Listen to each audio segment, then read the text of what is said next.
स्वस्तिअस्तु।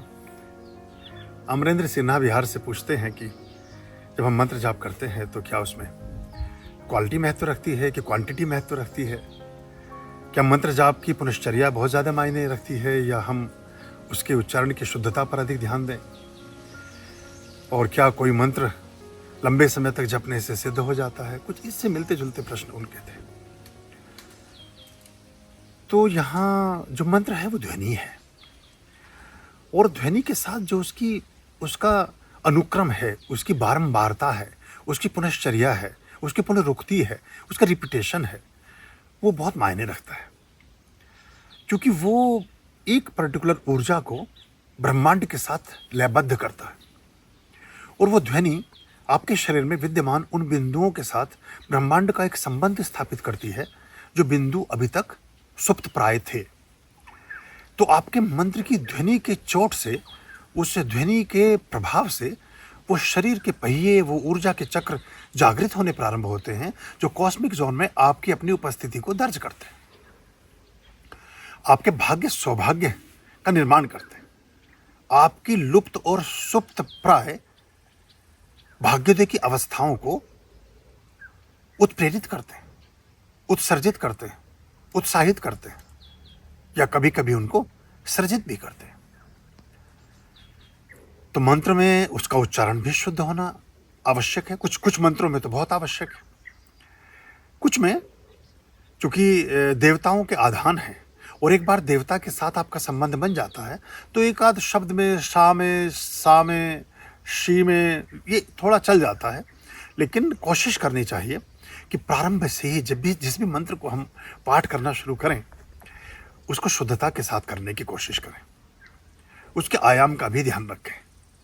शब्दों को मंत्र उच्चारित करते समय चबाना पड़ता है। शब्दों को सामान्य बोलचाल की तरह हम शब्दों को नहीं लेते हैं, उनको हम एक स्पेसिफिक पिच पर इस्टेब्लिश करते हैं।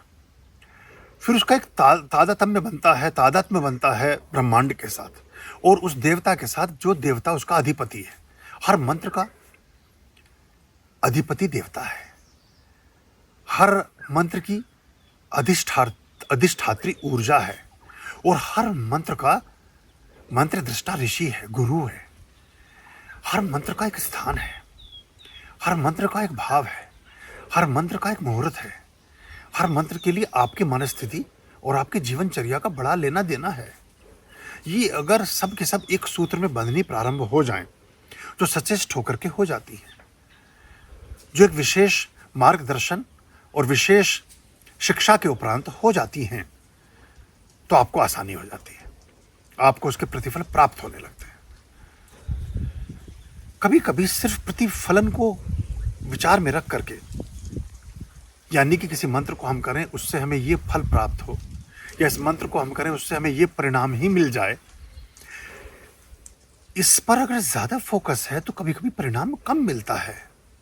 लेकिन अगर मंत्र के संधान करता है, अगर मंत्र में सिद्ध हो गए हैं आप और मंत्र को आपने बांध लिया है और ये सारे जो वर्तुल मैंने बताए हैं इन क्रमांक में आप पूर्ण उतर रहे हैं, तो फिर उस मंत्र को उससे निश्चित परिणाम के अलावा भी इस्तेमाल किया जा सकता है।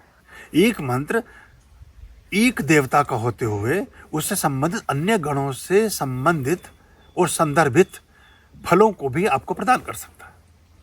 ये सिद्धता के साथ आता है, ये आपकी एक एक्सपर्टाइजी के बाद ये चीज़ पैदा होती है। तो इन बातों को अगर ख्याल में लेंगे तो अच्छा होगा। ध्यान दें, कम पढ़ें, कम मंत्र करें, लेकिन जितने करें बढ़िया करें, पूर्ण करें। ओम स्वस्तिअस्तु। आर्याम अभयाम